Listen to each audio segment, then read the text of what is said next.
Welcome to the Fire and Earth podcast with your hosts, Jason Mefford and Kathy Gruber. Fire and Earth, giving you the keys to unlock your limitless potential.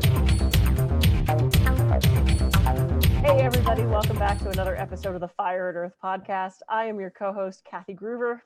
And I'm Jason Mefford. And today we have a special guest talking about a topic that I am very excited to hear about. So Saba, welcome to the show.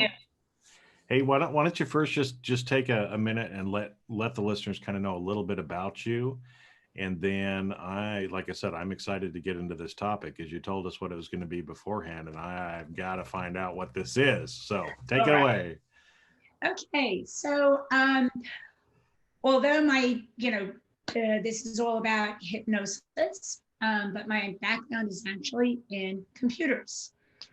So I did that for many years, basically did application development. And at one point, I became very curious about how the mind works, mainly because I'm very intuitive. And so, and my background, I'm Turkish, so we read Turkish coffee cups. And it's a gift that I have. And I wanted to understand better how the brain worked and how I was able to do this. So I figured hypnosis might be an interesting way to understand how the brain works. And through there, I just became fascinated with hypnosis. And I was an entrepreneur. I was, self-employed. So I figured, you know what? I'm going to give a workshop and teach people how to do self-hypnosis for weight loss. At the end of that workshop, although I had no intention of changing my career, I began to get more and more clients. And at one point I just said, you know what? I'm juggling all these things. I'm just going to go for it. And I'm going to go straight into hypnosis. I can always go back to my application development at any point. And that's what I did. And since for the past 12 years, I've been doing hypnosis and biofeedback, which is essentially a computerized version of acupuncture. So I'm not only working with the client in their unconscious and conscious mind, but also down to the organ level. So we're releasing stress blockages from the organs as well as in the mind. And recently I developed a process called the Genius Activator, which helps us tap into our inner genius, because I truly believe that we all have an inner genius. And it's something that I'm really passionate about, mainly because as a child and primarily as an adolescent, I was told that by teachers that, you're just incompetent, don't worry about it, you just can't do it. And deep inside, I knew that wasn't true. And it wasn't until I had an opportunity where I moved to a new school and I said, you know what, I am going to prove it to myself and prove all those teachers in my past wrong, that I am capable and that I am intelligent. And I did. Well, you're in pretty good company too, because if I remember right, Thomas Edison and Albert Einstein were told the same things, right? Yeah. So. Yeah, that's great. I love that you had the chutzpah to say, I'm proving you wrong, because I see so many people who, after getting that feedback for so long, start to believe it themselves, and they don't, it's the dog that even once the leash is taken off, they just kind of stand there because they don't realize they could walk away. So do you think that's something that was just born in you? Is that something you developed over time, that ability to go, no, I'm going to prove you wrong? I think that it's in my nature. For one thing, I'm very much of a go-getter. My parents used to always joke saying that, from the time that I could crawl, if I saw something, it didn't matter what was in my way. I'd crawl over the table, over the chairs, but I was headed for whatever that was. So I think that it's partially my character. but it wasn't enough in my character I wasn't strong enough at the time when the teachers were saying you're incompetent to fight against that. Yeah. It was only when I felt, in a sense, that I was in a safe environment. My brothers had already graduated. I wasn't being compared against somebody. And I felt I hadn't, this was my one chance and opportunity to prove everybody wrong and myself right. And they didn't know enough about me. Yeah. And the sad thing is that my transcripts were all B's because they passed me. So they didn't have that judgment to say, oh, well, she's not a good student. No, they figured I was good. Yeah. Interesting. And those are the people very often that I see, and why I just love what I do, because it's my opportunity to prove everything that other people have told them wrong. The negative things, obviously. Yeah. And, to open their mind up to say, no, you've got the potential. Well, I'm sorry, go ahead. Well, no, I was just going to say, because, we've had a lot of hypnotists on here. 2 out of 3 are hypnotists, right?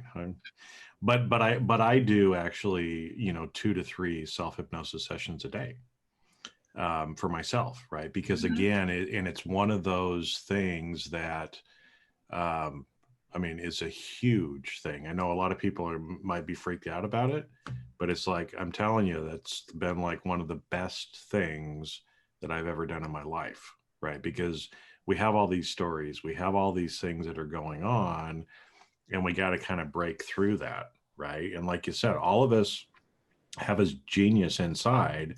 So how can we unlock it? So maybe let's start talking about that, because the term genius activator, I'm like, ooh, give me more, give me more, give me more.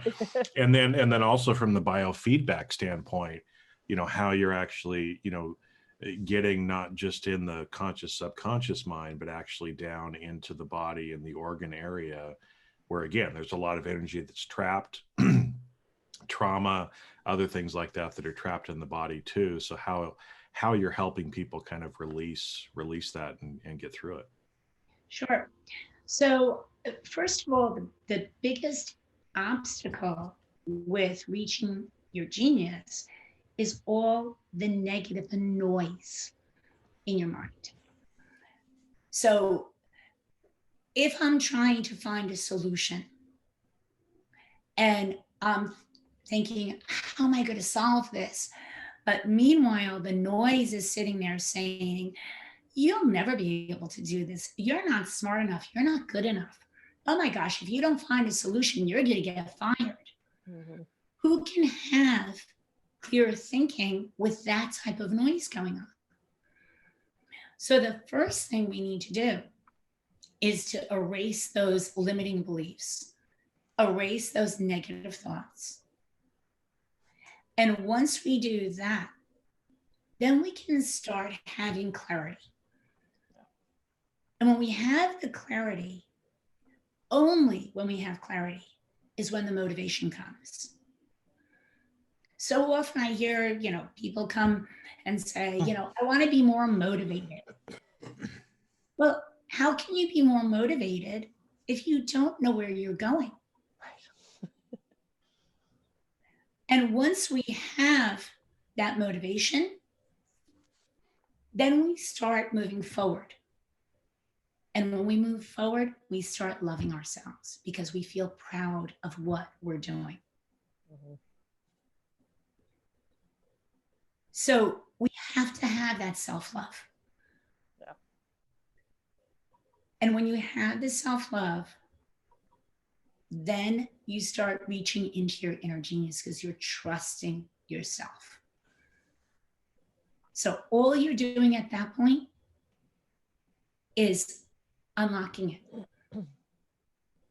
Now, often people think that they have to bring in something for that genius. But it's within us. And once we have unlocked our inner genius, then the creativity opens up. Then the intuition opens up. And then we have abundance. I love it. I want to go back to something you said about quieting that noise, and how can you possibly make a clear decision? How can you move forward with all this noise? And how many times are we driving around and we're looking for an address? And what do? We turn off the radio. Or, we're trying to parallel park and we're like, and we turn off the, shh, I'm doing something. Right. Just having that background noise that's actually background noise is distracting enough. And we have these chattered thoughts, 60,000 a day. So yeah, you're right. How do we shut all that out and get into that genius mind? So that's the $1 million question. How do we shut out those thoughts? Because I know mine, as a vastly intelligent person, my brain has something to tell me every 3 to 5 seconds. So as does everybody's who's listening, so how do we do that? How do we go shh and just turn that off so that we can come up with that genius? Well, first of all, we need to understand how the conscious and the unconscious mind works. So we have a conscious mind, and that's the one that we're aware of. The one that has turned on the podcast, that's the conscious mind. It's only a very small percentage of our brain. Then we have the unconscious mind. The unconscious mind is, I look at it always like a computer, or a computer is like the brain. It's a massive data bank of information. But on its own, it's unable to analyze. Like a hard drive. It's got, or a flash drive, I'm dating myself here. It has no capability on its own. And that's what your unconscious mind is like. It's a very simple mind. But the one thing is it always wants to protect us. It's a very compassionate mind. Now you have a right and left side to the brain. Right side's emotional, left side is logical.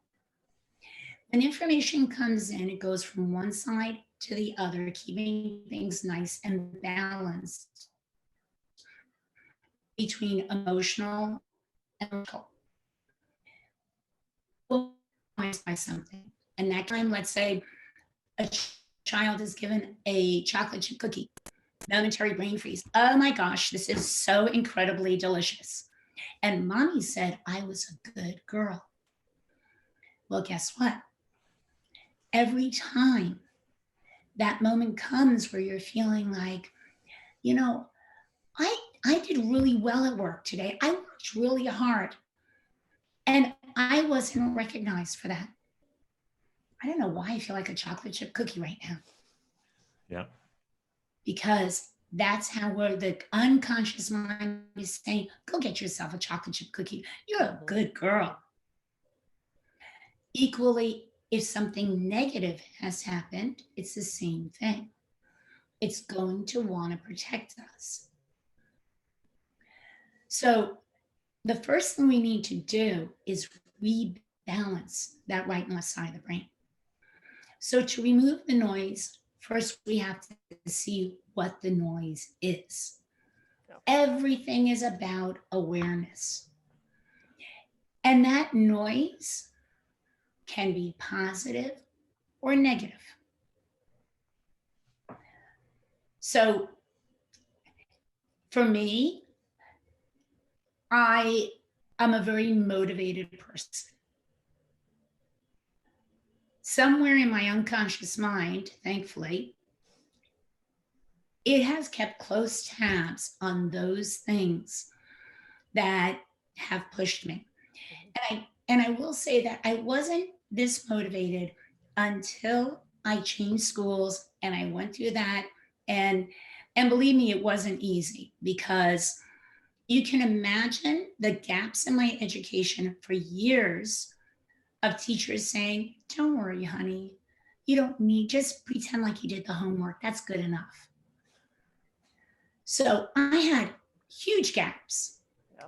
And I literally, when I changed schools, I would work nonstop, 48 hours straight, literally taking spoonfuls of instant coffee to make it through the day. But I was determined to make it because I was just tired of being told I wasn't competent.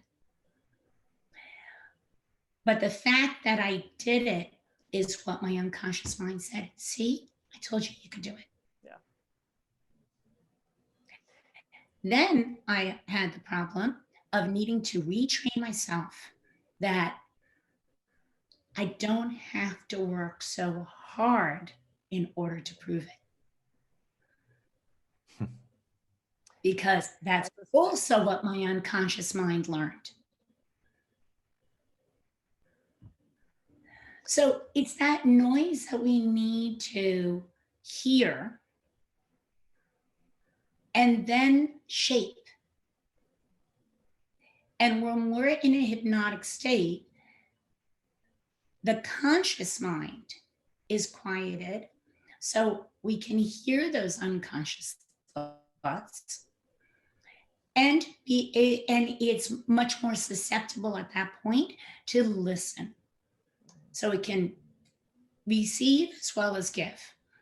And that hypnotic state is, and I know you both know this, but for the listeners, it's not like you're clucking like a chicken or barking like a dog. We are in and out of hypnosis all day long. When you go to the movies, you are hypnotized. Imagine you're watching a movie.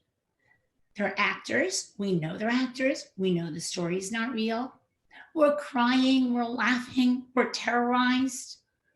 How is that possible?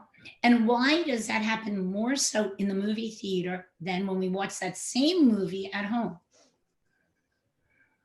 First of all, the first thing they do is turn down the lights. As soon as the lights go down, our mind will say, oh, it's time to go to sleep. So our conscious mind quiets down. Then the screen is huge. The speakers are blasting. It's a sensory overload. And just like you were saying before, Kathy, when there's too much noise, what do? Need to quiet the conscious mind. I need to turn it down so that I'm not so disrupted by all this noise. So the conscious mind quiets down even more. The unconscious mind is thinking what we're watching is real. And it's making a connection to that huge data bank of information we've got there, making connections with our own life, our own experiences. And now we're crying or laughing, whatever that emotion may be. I think people forget how powerful the subconscious mind is. We don't think, I'm going to say something that sounds silly. We don't think about the subconscious mind. We just go through life and we make these decisions and we get ourselves into these circumstances. And then we get to the end and go, why did it turn out that way? Why do I keep doing that? Well, it's the subconscious that's informing, 88+% of our decisions. That's where it's all coming from.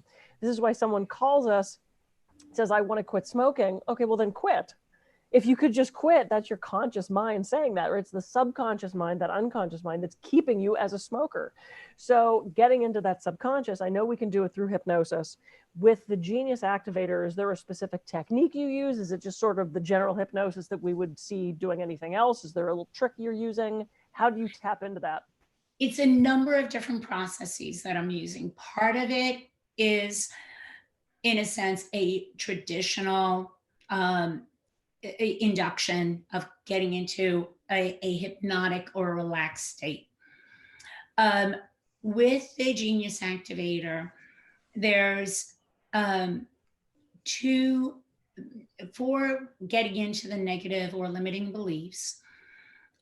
We are taking a look first at some of those negative experiences and what happens very often is that if I asked at a conscious level for the person to tell me some of their experiences, they're going to, let's say, come up with 5 life experiences that they had.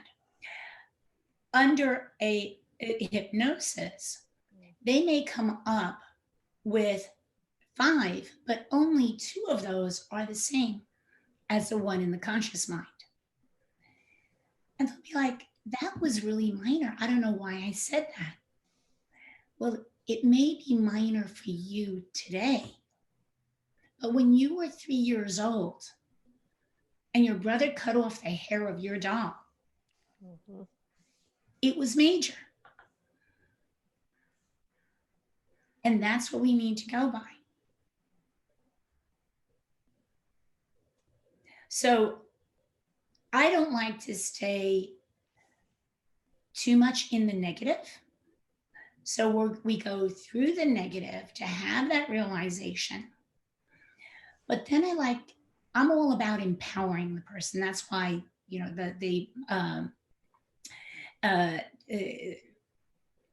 with my company, we say live life empowered. It's all about empowerment. So I like then to move on to the empowering end of it. What experiences have made you who you are? And again, at a conscious level, the response is usually, I don't think there's anything I've ever really done in life. No way. No way. We've all done something. And it may have seemed so natural at the time that you dismissed it. Or it could also be that you made that achievement and then that became a natural state. But the first step is what's really important, that you took that first step. And that planted the seed for who you are today. And when we go through that then starts to clear away at all the negative beliefs. So what we want is the positive to overpower. It's really strange with the human mind that we are more comfortable in the negative, in the pain, than we are in the positive.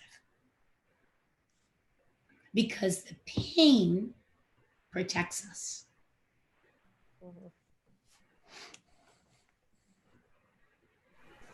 Jason has something brilliant to say. Well, I was going to say, I mean, that what you just said there is, it's kind of ironic, right? Because again, for the most part, when you go back to the fight, flight, freeze kind of standpoint, subconscious brain, has for a long time has been protecting us and using fear, or the fear, flight, kind of stuff to be able to help protect us. But as humans, it's funny because we think we don't like the pain, we don't like the fear, but we spend so much of our life in the pain and the fear because we feel safer. And again, it's like, how could this even make any sense? But that's why we tend to be there so much of the time, because I think when we start tapping into that genius, it's like, oh shit, I actually have to do something now. Right? Instead of just sitting there in your, frozen state or your fearful state, it's like, oh, you got to get off, you got to get up and actually do something now, create some sort of change, which again, for humans, for animals, everybody, change is scary. And so, even though to say it out loud, right? Like fear is more comfortable, seems like it's just not even true, but it totally is true. Yeah. And going to your point, there's a part of me that knew, going back to when I was in school, that it was more comfortable in a way to be the incompetent. I didn't have to work. Yeah. Mhm. Yeah, I didn't like the label, but there was a convenience to it. Yeah. And they were giving me the carte blanche. You know, here, you have the pass go card, what is it? Get out of jail. Get out of jail card. Some Monopoly Monopoly. reference. I don't know. We don't talk about games normally. Board We should game talk about person. games in it. Yeah. Yeah, no, it's true. And it's interesting because to your point, Jason, our brain is, like you said, Saba, out to protect us. That's what it does. It's a caring brain. It's constantly scanning the environment for negative things to protect us. So in that way, we're automatically looking for negative stuff. That's how we're wired. And then our brain also is looking for things that are familiar to us. So if we've had a string of negative stuff, our brain is more comfortable sitting in that negative stuff. It is safer to be in something that it knows, even if it's scary, dangerous, mad, whatever, than to step outside of that. That's why so many women stay stuck in abusive relationships, because to their brain, being in that thing that's familiar, even though it's shit, is safer for them than stepping outside of that. So stepping out, quieting that subconscious, starting to retrain ourselves. And it's a long road. You don't just suddenly start thinking new thoughts. You have to get yourself, it's like, I'm going to start running. I'm going to do a marathon tomorrow. That's stupid. And that doesn't work. You have to train your brain. And I know so many of the techniques that you use as a hypnotherapist, and with the biofeedback, and with so many of the phenomenal things that you do, you're helping us retrain our brain. How, and this is not a trick question, it's a hard one. How long does this take? I mean, like, when can we, as these silly humans in these meat suits, expect to start to see changes in our lives? Is it something that can be instantaneous, or is it a longer process? First of all, we don't get to that point overnight of all those negative thoughts. So the fix is also not going to happen overnight. And for example, with the Genius Activator, if I have a first-time client coming in who says, I'm ready to work on myself, I want to do the Genius Activator, you're not ready. There's that we Why not? I'm here. I want the help. Why am I not ready? It's, we need to build up to that.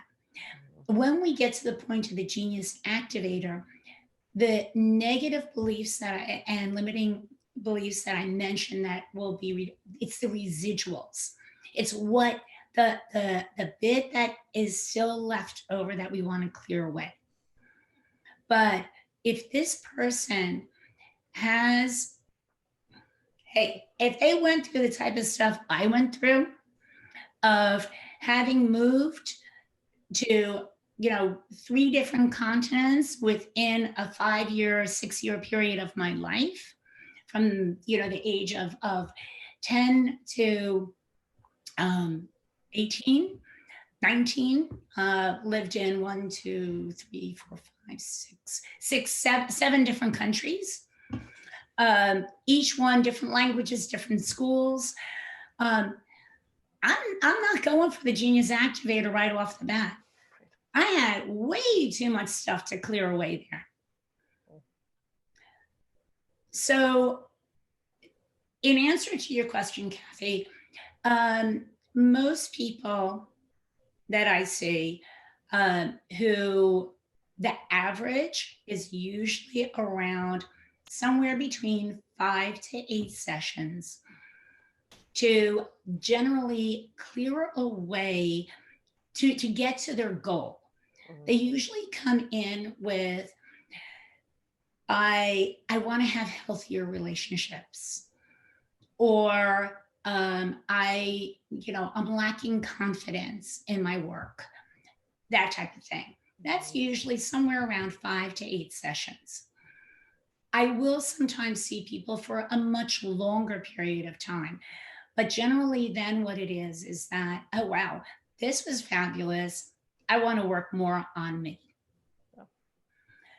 But somewhere after that 5 to 8 sessions where they've really, even though I may be working specifically on relationships, let's say healthier relationships, that the unhealthy relationship is just a symptom. What is underneath, the core of it, is a lack of confidence, a lack of self-worth. That's what we're really dealing with. Yeah. And that's what we need to strengthen. Otherwise, maybe they'll have better relationships, but they're not going to improve in their work. Or they'll pick up some, I'm getting, my connection is unstable. I hope you can hear me okay. So the idea is to get to the core of it and resolve that. Yeah. Once we have that pretty stable, and it's not like it's done, I always am giving clients new tools to use and exercises to do, because I don't have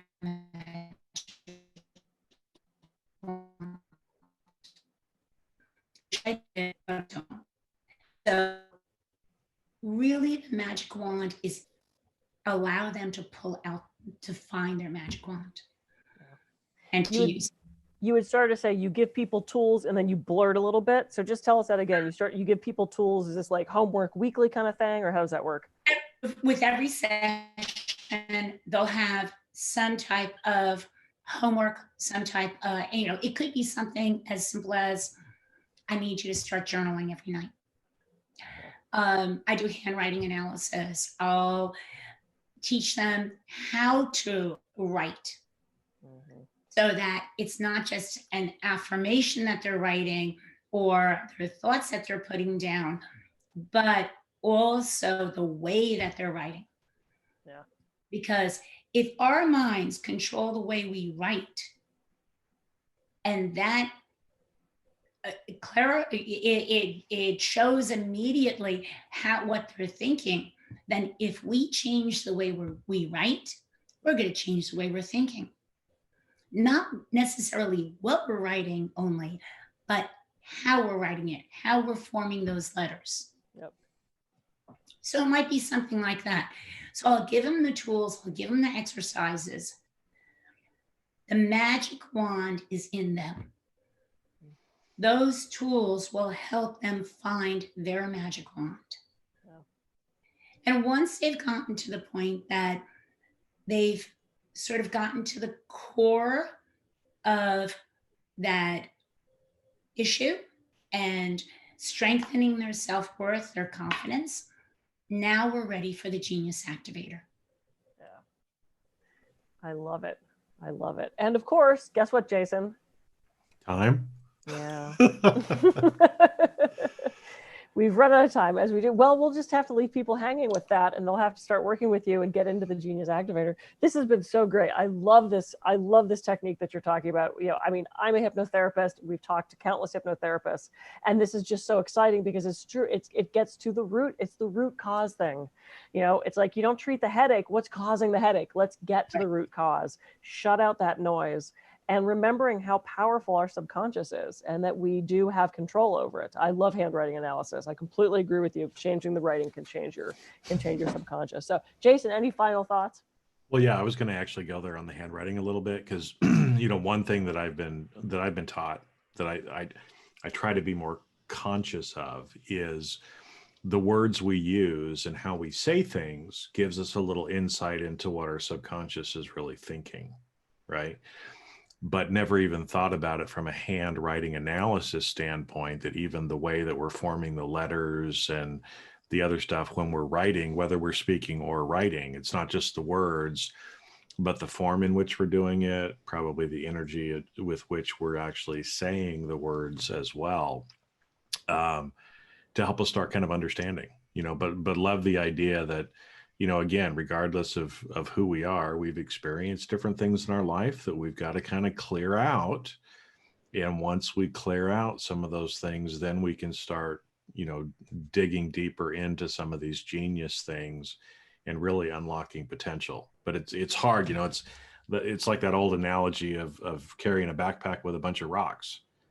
Until you start getting rid of some of the rocks, it's going to make the journey pretty difficult. And that's what you're doing. You're helping people clear that stuff out so then they can start fresh on now training yourself differently going forward to be successful. So fabulous stuff. Yeah. And it allows space. As you take those rocks out of the backpack, you can fill it with beautiful things like flowers and wine. Mm-hmm. Because it's all about flowers and wine. It's all about flowers and wine. Yes, absolutely. Oh, Saba, this has been such a great conversation. Thank you so much. Tell everybody how they can. Oh, of course. How can everybody reach you if they want to get in touch? Selfempoweredminds.com. Okay. Beautiful. It's right in the background there. Perfect. This has been amazing. Thank you so much for coming. I'm Kathy Groover. I can be reached at kathygroover.com. And I'm Jason Mefford. I can be reached at jasonmefford.com. So have a great rest of your week, and we will catch you on the next episode of the Fire and Earth podcast. See ya. See ya. Thank you so much. Thank you both, and thank you, listeners.